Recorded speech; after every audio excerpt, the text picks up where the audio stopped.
Bonjour à tous, aujourd'hui petite vidéo sur une Camponotus asiatique, la Camponotus pseudo irritans.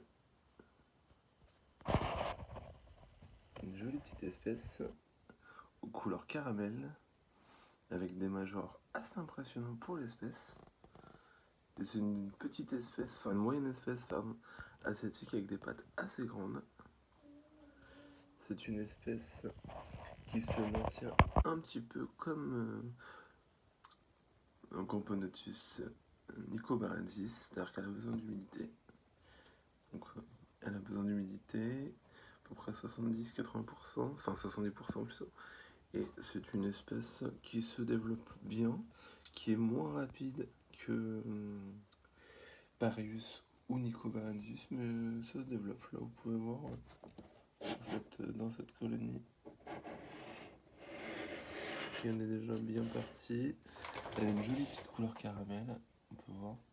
Donc là, c'est une jeune colonie, même une fondation si on veut. Il y a à peu près une quarantaine d'ouvrières.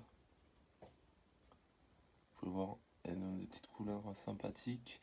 Les majors ont une tête bien carrée.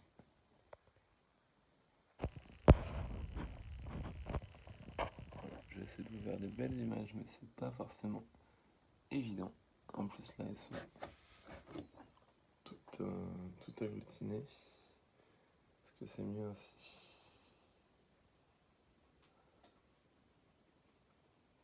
Donc là, on peut voir. Donc, toujours pareil, hein. Petit basique, air de chasse standard. Donc là, il y a quand même un joli couvain qu'on peut voir. Donc ils ont toutes, comme je disais, un abreuvoir. Puis une petite gamelle pour les liquides sucrés. Là en ce moment je suis en mode jelly, baby to jelly à fond. Mais c'est une espèce qui est vraiment cool. J'aime bien, ça change un petit peu. Je sais pas si sur le long terme je les garderai.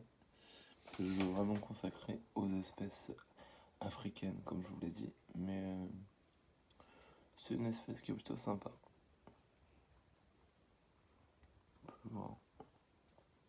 Et en fait, oui, la physiogastrie se voit bien sur cette espèce, parce qu'elle est vraiment couleur caramel. Les majeurs sont effectivement très foncés, mais les petites ouvrières sont quand même bien caramel au niveau de la couleur. Alors, je ne vais peut-être pas voir la gine, parce qu'ils sont tous agglutinés les uns aux autres. Peut-être avoir du mal à voir la gine sur cette espèce. Mais oui, pas de. Alors, pareil, comme c'est une exotique, elle est chauffée à 27-28. Et puis, petite diapause, température ambiante pendant 2 mois. C'est tout. C'est pas forcément très, très compliqué au niveau du maintien. Pour eux, ça reste une Camponotus assez simple au niveau du maintien d'espèces. Voilà.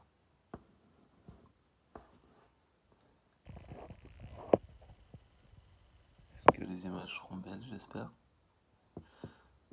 Après, c'est une espèce qu'on trouve, mais pas tant que ça en élevage. Elle reste quand même assez pas rare, mais peu commune, on va dire. C'est pas une espèce qui est toujours dispo, quoi. Ouais, vous voyez, moi j'aime bien cette couleur caramel et ce côté haut sur pattes. Mais ça reste une espèce après. Là, pour le moment, c'est encore une petite fondation ou un début de colonie comme on veut, mais assez discrète. Hein, donc ça va peut-être évoluer après avec le développement de la colonie. Quoi. Plus il y en aura et moins ils seront timides, ce qui se passe en général.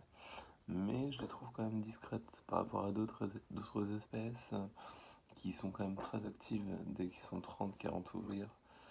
Bah là, effectivement, ils sont un petit peu plus timides, mais bon, c'est mignon. C'est une mignonne petite espèce de Camponotus. J'aime bien aussi. Les couleurs sont un peu différentes de ce qu'on peut voir habituellement.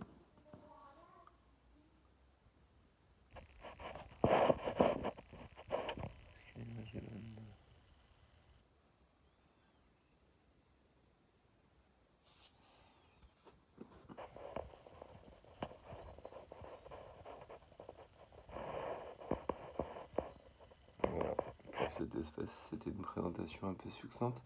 Donc là, vous pouvez voir comme c'est une petite fondation, ils ont accès qu'à un niveau. Et après, quand ils vont se développer, j'enlèverai le petit bout des films pour qu'ils puissent accéder à l'autre étage. Et ainsi de suite, jusqu'à temps que le nid soit plein. Voilà.